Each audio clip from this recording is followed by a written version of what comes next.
Well, it's been a pretty long winter for us in the Northeast and maybe for you as well. I'm really excited about spring coming up in about a month.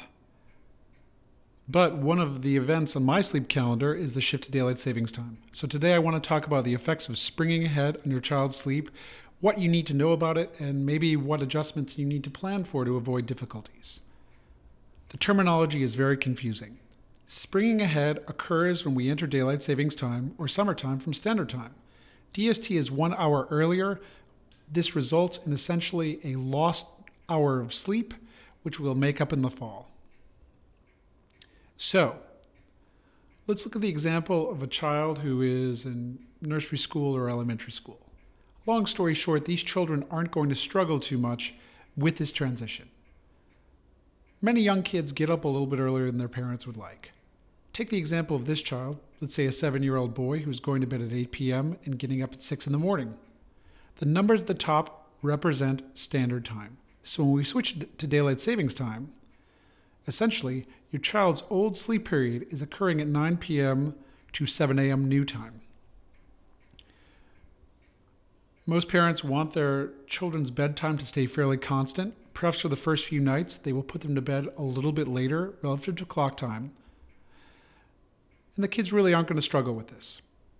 Then in the morning, they're going to get up a little bit later relative to the prior bedtime based on the clock.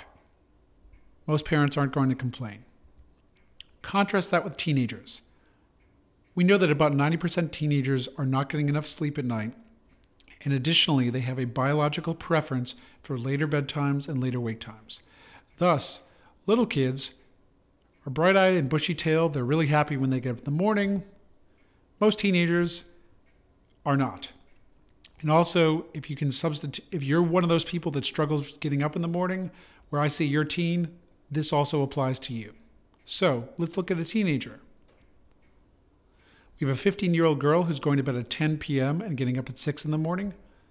I just want to note in passing that this is not an adequate sleep opportunity, as most teenagers will need at least 8.5 hours of sleep a night.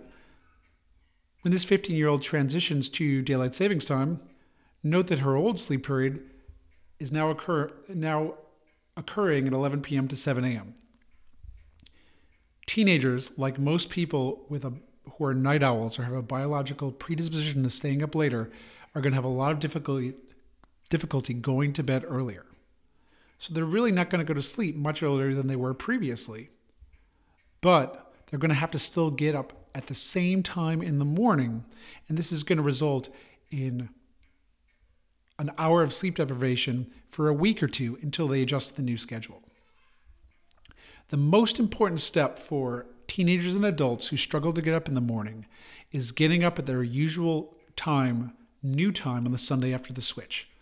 For a teenager who sleeps from 11 p.m. to 10 a.m. on weekends, they can go to bed at 11 p.m. old time and then get up at 10 a.m. new time.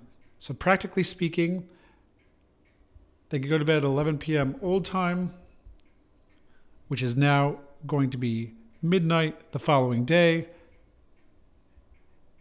and get up an hour earlier than they would otherwise. So essentially still getting up at 10 a.m. and not extending that sleep for an hour.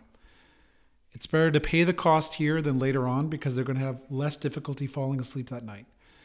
The teenager sleeps in for an extra hour and then has to go to bed at an earlier bedtime, they're going to have a lot of difficulty falling asleep. They both have their biological preference for the later bedtime, and the fact that a later wake time leads to reduced sleep need or sleep drive at bedtime. For teenagers that have some difficulty compared to their peers going to bed and getting up in the morning, shifting their schedule for 20 minutes for 2 days prior to daylight savings time can be very helpful. For teenagers who have significant sleep disorders, severe insomnia, severe difficulty getting up in the morning, or children with autism who also really struggle with these transitions, switching the schedule for 10 minutes a day for 5 days prior to daylight savings time can be really helpful. On my blog, I have some sample schedules for people if they want to try either of these regimens. You can find me at drcraigcanapari.com, also on Twitter at drcanapari. Please leave in the comments if this reflects your experience, if you're anticipating any problems, or if you find this helpful. Thank you very much.